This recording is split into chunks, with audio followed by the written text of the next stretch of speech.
Ал енді мен тағы да бір рецептпен бөліскім келіп тұр.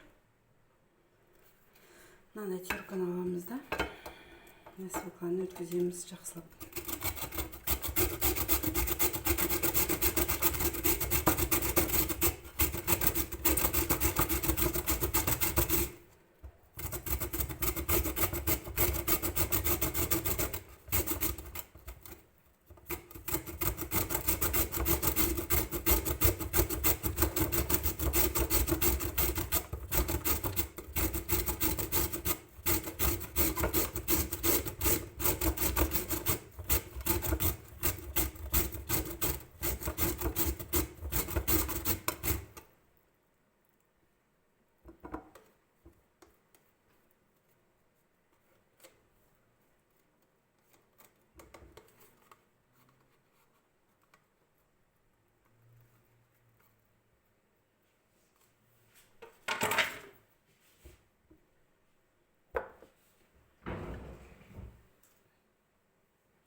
Мынандай марының бір бұрышына свекланы саламыз.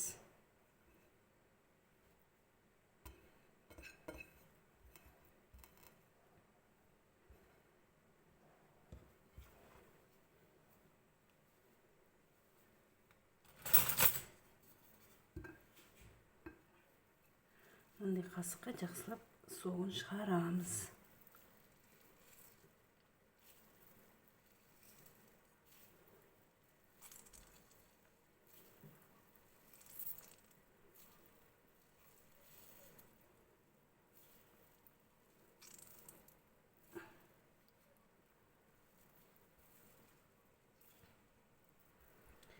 Ал енді осы қазір осы супты тамақты жақсылап шаю керек. Сонда тамағымыздағы бүкіл микробты өлтіріп, біздің жөтелімізді емдеп жібереді. Ем болсын, жазылып кетіңіздер, ауырмаңыздар.